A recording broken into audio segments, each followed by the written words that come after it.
Surely almost none of you know Stanley Meyers. The name will not even be familiar to you, but the fact is that this man was responsible for one of the most important inventions that could have radically transformed the concept of the automobile. Meyers was an American scientist who developed, manufactured, and patented the first real alternative energy source to oil, and for this he only used tap water. Specifically, an engine capable of driving a vehicle with simple water, H2O, as an energy source.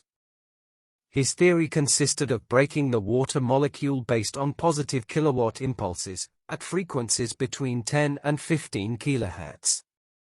After this, the mixture was injected into the engine, which produced water again. It was not even necessary to recharge the engine with more liquid, since the component that came out of the exhaust pipe was recycled again into water autonomously, and only 7.4 microliters of water were necessary for each explosion to generate 50 horsepower. The scientists who studied the invention were surprised because what they called the Meyer cell remained cold even after hours of gas production, operating with a few milliamps instead of amperes, like conventional electrolysis. A vehicle equipped with this system participated in a race in Australia with a distance of 1,800 miles, and its performance was more than satisfactory.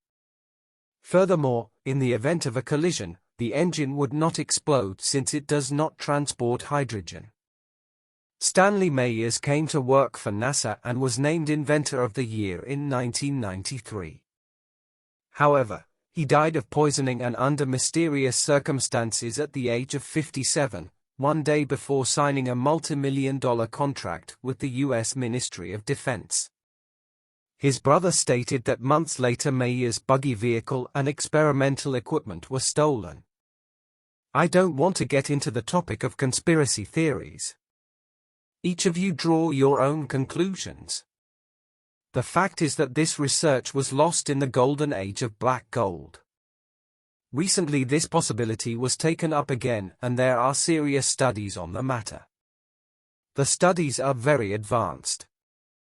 There are even prototypes that reach 925 horsepower, but it works with seawater, so there is another that reaches 100 km per hour and travels 90 km with only 6 liters of distilled water. By the way, anyone can easily distill water at home without being a genius. But the big companies, at least visibly, are still not investigating the matter. There are only a couple of big companies doing it and several individuals, which is a very good perspective. It is already unstoppable with the great failure of electric cars, so apparently it will not be long before we see not only cars but a large number of water engines.